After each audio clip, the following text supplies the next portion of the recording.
Everybody likes to talk about how she gets up before dawn. Listen, I'm a little bit biased here because, baby, listen, the Lord's still working on me on that. I can barely get up when the sun's shining, okay? But anyway, she gets up before dawn to prepare breakfast for her household and plan the day's work for her servant girls. Now, our Proverbs 31 girl, the one who we all acclaim to want to be like, had help. God is so good for revealing that to me because I'm an eldest daughter. If you know, you know. If you don't, you know. Hey, I can't explain it all the way, but I'll tell you that there's a level of hyper independence that comes with that because you are used to being the testament, the trailblazer. You have to figure it out yourself, and your decisions and your goals and your mess ups help the people behind you. They help the little cousins, the little sisters, the little brothers, when you have kids, those things that you kind of blaze through. Because guess what? Someone blazed the trail for me. My mother is an eldest daughter. So it's just like a cycle of that. Sometimes you can become very independent, hyper independent, to the point where you don't want help because you're used to being the one to open the door. You're not used to being the one the door is open for. You're used to being the go-to person or the I have all the answers person. You're not used to actively letting someone serve or be there for you. But our good girl, our Proverbs 31 girl, had servants. And she not only had servants, but she prepared things for them to do. Things that made her life easy. We're reaching new levels. Buckle up, stop, yeah. Baby, new levels. Buckle up, grenades. We're reaching new levels. Buckle up, don't later. And higher new level. It's loaded. I'm loaded. Hi everybody, welcome back to Level Uploading 5 Feelings, Face Facts with yours truly, Shay. Hey! So, as you may have seen, I read Proverbs 31, one of the most popular, used scriptures that is like a stamp of approval or a stamp of what a woman should be. And one of the things that when I was reading it yesterday in my quiet time with the Lord, my Bible time, my quiet time, I just got a revelation of like that part where it says her husband can trust her. She will greatly enrich his life. So she's a husband. She's a husband. She has a husband. She's a woman that is, in those times especially, but even now, a covered woman. She has a covering. She has a spouse that is between her and the Lord. So, we have God, husband, wife. It's all supposed to be under this big umbrella of the Lord. So she has a covering. There is something in between her and the Lord, which is, if you have it, cool. If you don't, cool. As long as the Lord is up there, you'll be fine. Okay, so that's one point. She has a husband. She's not a baby mother. She's not a listen, I'm not trying to judge. I'm just saying she has a status. She has someone who has gone before God to vow provision, care, and whatever else they were saying back in those days. Their vows probably were a little different than what we say now, and that's fine. But whatever it was, they made the vow. It was for the Lord to honor, obey, vow to be there for each other.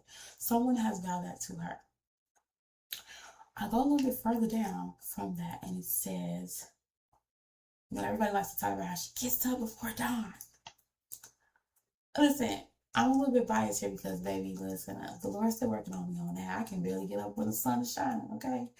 But anyway, she gets up before dawn to prepare breakfast for her household and plan the day's work for her servant girls.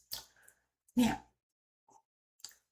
every time I hear people talk about this, they talk about the getting up before dawn, and they talk about taking care of your household and the buying the fields and all this stuff. But nobody talks about the fact that this Proverbs 31 woman has help.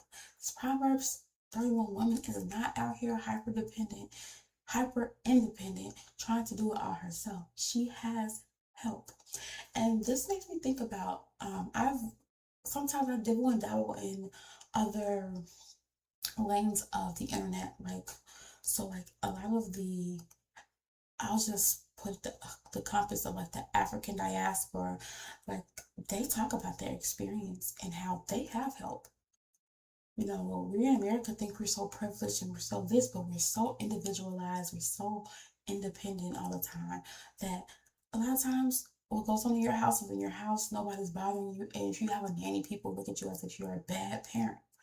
But our girl, our Proverbs 31 girl, the one who we all acclaim to want to be like, had help. God is so good for revealing that to me because I'm an eldest daughter. If you know, you know. If you don't, you know. Hey, I can't explain it all the way, but I'll tell you that there's a level of hyper independence that comes with that because you are used to being the testament, the first, the trailblazer. You have to figure it out yourself, and your decisions and your goals and your mess ups help the people behind you. They help the little cousins, the little sisters, the little brothers, you know, when you have kids, those things that you kind of blaze through. Because guess what? Someone blazed the trail for me. My mother is an eldest daughter. So it's just like a cycle of that. Sometimes you can become very independent, hyper independent to the point where you don't want help because you're used to being the one to open the door. You're not used to being the one the door is open for. You're used to being the go-to person or the I have all the answers person. You're not used to actively letting someone serve or be there for you. But our good girl, our Proverbs 31 girl, had servants. And she not only had servants, but she prepared things for them to do, things that made her life easy. But here's the thing, she has a husband, she has a covering. So her husband, and you have to think about back in the day, the husbands were still, I don't care how many fields she was buying or things she was selling.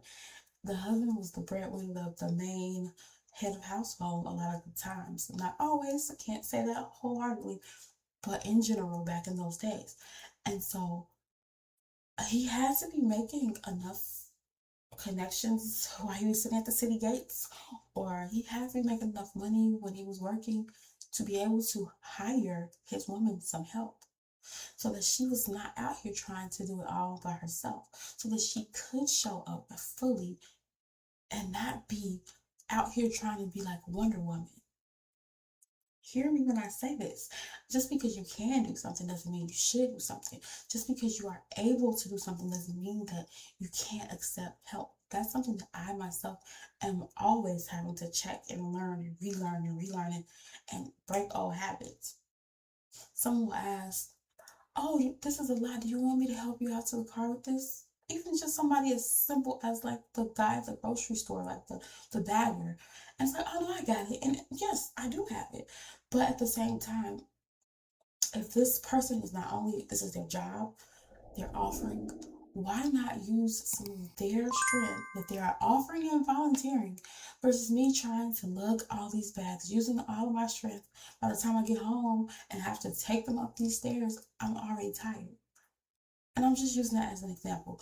But we just have to realize, like, our girl, our Proverbs 31 girl, she was not out here trying to do it all, be it all. She was a boss babe, but she also had help. She was not afraid to take it. She was not afraid to delegate.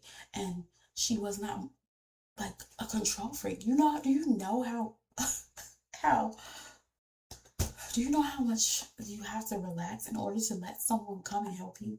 Like, I remember when I was moving, especially when I was moving to Nashville, and I had to pack up my whole thing, and not like pack it up just to put it so I can go down the street, but I had to pack it up well enough and label it and do all these things to be able to make a cross town, not really cross country, but a long distance move. My friends were like, "Can we help you? What can we help you with?" And I was like, "Girl, I don't want you touching my stuff. I want you with my stuff. I don't want you to touch my stuff. I need to do it." And that is something that I need to stop doing, but it's an example. Our girl was not a control freak to that point. She is able to delegate. She's able to trust the people that surround her. Her husband trusts her, and then she uses that trust and she trusts the people around her to be able to do for her and to be able to be competent. And they always say if you want something done, you do it yourself, but you will be drained, you will be exhausted, you will be tired if you live your life like that. I am living proof of that. I have seen many examples of what that looks like. So yeah, she's out making boss moves, she's buying stuff, she's selling stuff, she's making sure her household has what it needs, but she's also delegating. She's also saying, hey, servant girls, my household, help me. Let me go back to my original point. I was saying in Africa, they were saying they had help. They are used to house help. That is not frowned upon. Having someone come in and help raise your child with you and your husband, you're able to have attention for him. You're able to have a clean home without being like postpartum and you know, not only their own community of like their mothers, sisters, family, loved ones, but like they actually hire people to come and help them with their households. Now you can see movies like The Hand That Rocks the Cradle and all these other crazy things, The Bow That Breaks and all those little movies, and be like, hey, I don't want a woman in my house. I get it. That's semantics. Don't think about it in that sense. I'm just talking about the fact that a Proverbs 31 woman, she's able to delegate and ask for help. And I know that there are plenty of women who are out and they are focusing on getting up it before dawn and, you know, making sure she's busy and she's helping the poor and she's helping the needy. But we also have to remember that she's taking care of herself in a way so that she can take care of her family. We cannot pour from an empty cup. We cannot pour from an empty cup. And I'm so thankful that the Lord is just showing me this in his text that I have read 1,000 trillion times. Literally, I've read this so many times. But I'm glad that he's showing me this so that I can start to check my heart posture and I can start to really get into changing that habit and breaking that cycle and breaking that generational curse of trying to do it all myself.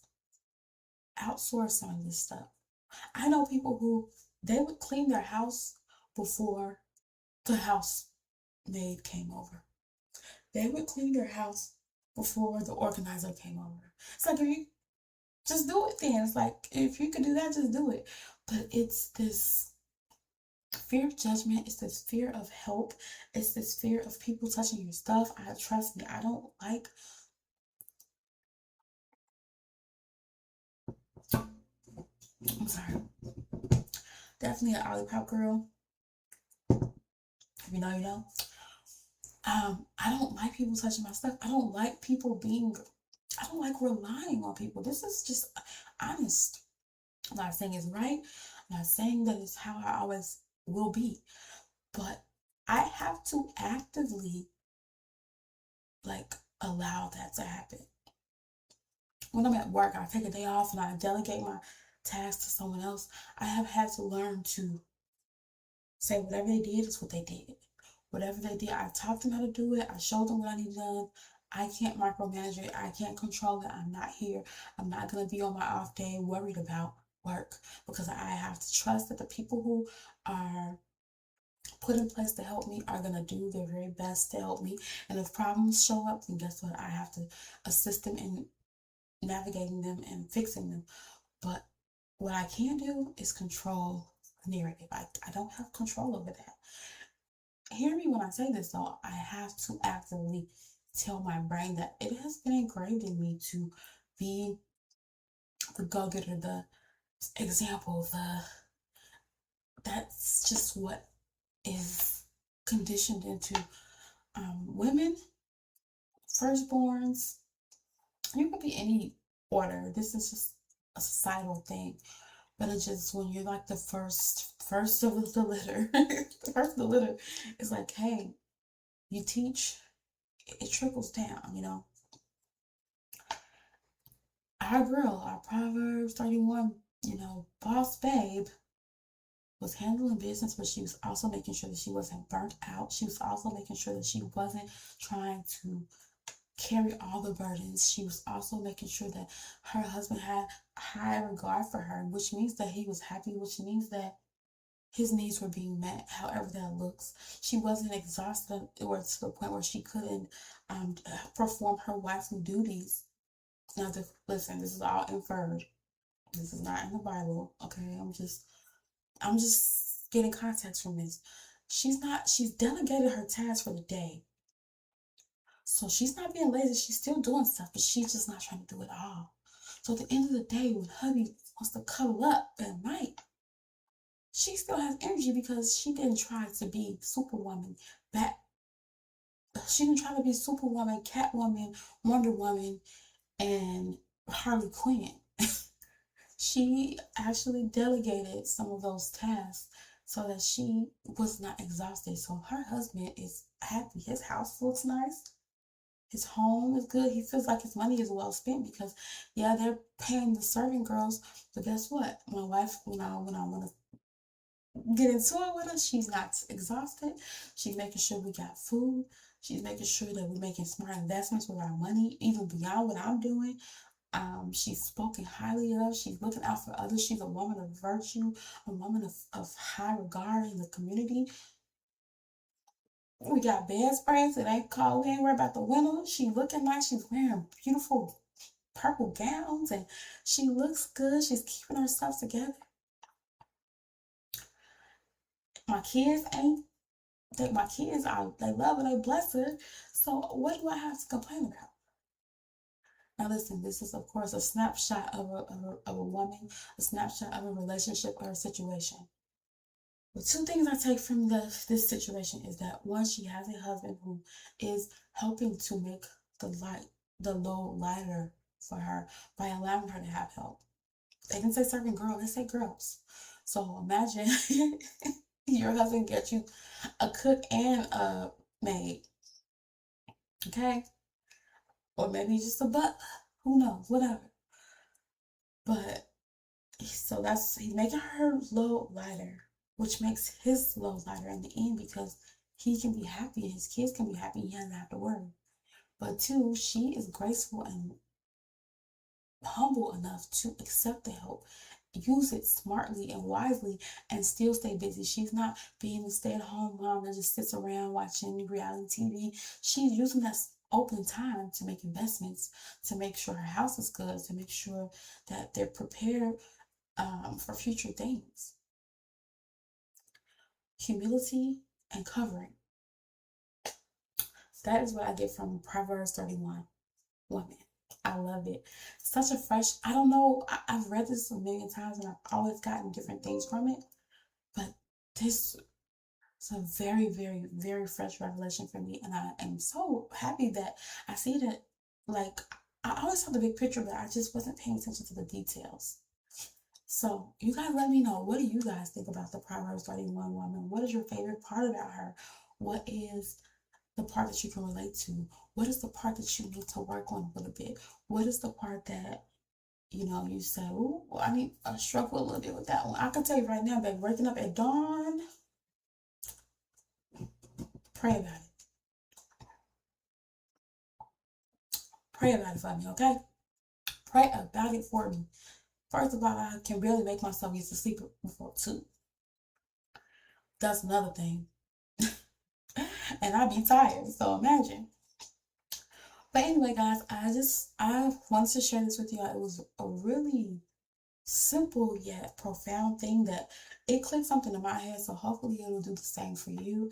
And if you guys have any thoughts, opinions, disagree with me, any of that good stuff, I am excited to hear more about it in the comment section. Please don't forget to like, share, subscribe. I've been at this mark for a long time now. I love y'all, but we need to get some more people up in here. Get some more people, and I see a lot of non-subscribers in my analyticals, and it's fine. It is what it is. At the end of the day, this is not about numbers. This is about the Lord. And if it reaches one person, 2 people, 12 people, 500 people, whatever, I really don't care because it's about God. I'm speaking from a progression type of thing. But at the end of the day, I would do it if it was 3 people. I have done it when it was only 3 people watching. So as long as I'm being obedient, that's all I really care about. And on that note, guys, I will talk to you on the next episode. I hope you have a good one. Bye. We're reaching new levels.